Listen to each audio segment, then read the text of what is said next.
Et là, le cheikh, donc Abu Hatim rahmatullahi alayh, toujours dans Rawdatul Uqala, il va nous parler de quelque chose de très intéressant. Il va nous parler des amis, mais pas n'importe quel ami. L'ami déloyal, l'ami trompeur, l'ami vicieux. Cet ami qui t'a trompé, cet ami qui t'a fait du mal, cet ami qui est proche de toi, ou plutôt qui était proche de toi et qui t'a trahi, qui t'a fait plus de mal qu'un ennemi. Il a été proche de toi, tu t'es confié à lui, tu lui as dévoilé des choses, tu lui as fait confiance et donc c'est beaucoup plus douloureux lorsqu'il te trahit que si c'était un ennemi qui voulait te faire du mal. Et c'est pour ça qu'il va mettre l'accent sur la loyauté. Et je dis cet ami qui t'a trahi parce qu'en général, quand on parle de ce sujet avec les gens, n'importe qui vous dira « Ah oui, moi j'ai un ami qui m'a trahi ». Et c'est malheureux de le dire, mais ça se passe souvent comme ça. Une personne qui va se confier avec une personne très proche et qui va lier des liens d'affection, d'amitié pendant longtemps, et à un moment ou un autre, va venir le jour où il va dévoiler son vice. Alors, je ne généralise pas bien sûr, mais on a tous peut-être eu cette expérience déjà d'avoir au moins une personne, un ancien ami proche qui nous a trahis. Et c'est pour ça que tout le monde se reconnaît dans ces paroles. Et donc il va parler de l'importance de la loyauté. Et il va aussi mentionner la parole de Mohammed al-Bakri rahmatullahi alayh, qui a entonné ces vers très connus. Ihdhar mawaddata madhiqin, khalat al-mararata bil halawa, yuhsi dhunuba. Il compte. Yuhsi dhunuba alayka ayyam as-sadaqati lil adawa.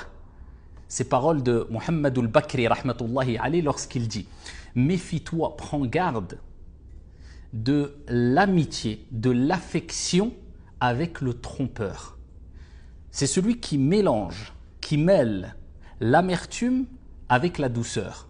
C'est-à-dire, c'est celui qui va te montrer de manière apparente un côté très doux, très sucré, mais il cache un côté très amer. Et ça, c'est un trompeur. Et c'est quelqu'un qui est déloyal, c'est pour cela qu'il souvent, il va te trahir et il va dévoiler ce qu'il y avait entre toi et lui par la suite. C'est pour ça qu'il entonne les vers qui suivent après. Yuhsi dhunuba alayka ayyam as-sadaqati lil adawa. Il compte tes fautes de jours d'amitié pour les jours d'inimité. Il est avec toi et il va calculer, il va enregistrer, il va noter dans son cerveau les erreurs que tu as faites. Peut-être ça va durer pendant 5 ans, 6 ans, 7 ans. Et quand Allah va le dévoiler son vice, eh bien c'est quand il va dévoiler quelque part, il va mentionner tes erreurs le jour où vous allez vous prendre la tête, le jour où il va y avoir une querelle.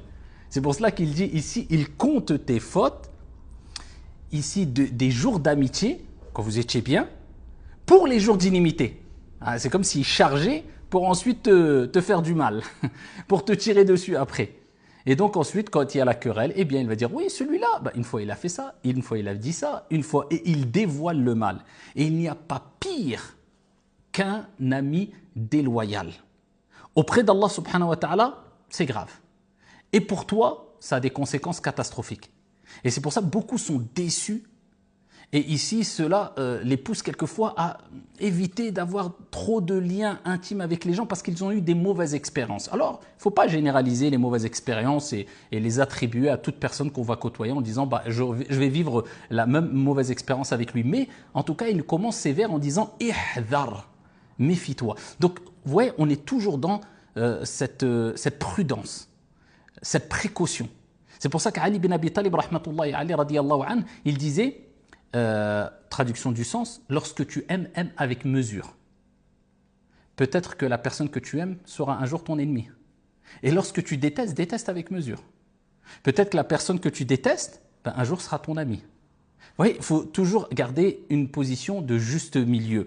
Je ne m'ouvre pas trop, je ne ferme pas aussi trop la bonne relation que je dois avoir avec, ou je ne me prive pas d'une bonne relation aussi avec autrui. Et c'est pour cela qu'il dit aussi, Abu Hatim, l'ami est inutile s'il n'est pas loyal. La loyauté, c'est la base de l'amitié. Il n'est pas utile s'il n'est pas loyal. Tout comme la connaissance de la religion est inutile sans wara, scrupule religieux.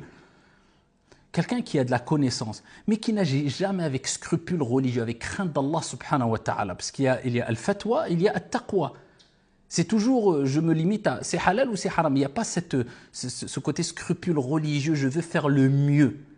Eh bien, il compare le fait d'avoir de la science sans scrupule religieux au fait d'avoir un ami qui n'a pas de loyauté. Il dit rien n'est plus défavorable que le fait de témoigner de l'affection à une personne dépourvue de loyauté ou de faire le bien à un ingrat. Parce que celui qui ne sera pas loyal, eh bien, il va tomber forcément dans la gratitude. Et le fait de voir des gens ou d'avoir des gens qui ont des comportements ingrats envers vous, eh bien, ça nous habitue aussi à se détacher de la satisfaction des gens et de chercher toujours la satisfaction de notre Seigneur Tabaraka wa Ta'ala. Alors, ça ne veut pas dire que les gens ne doivent pas être reconnaissants abadan.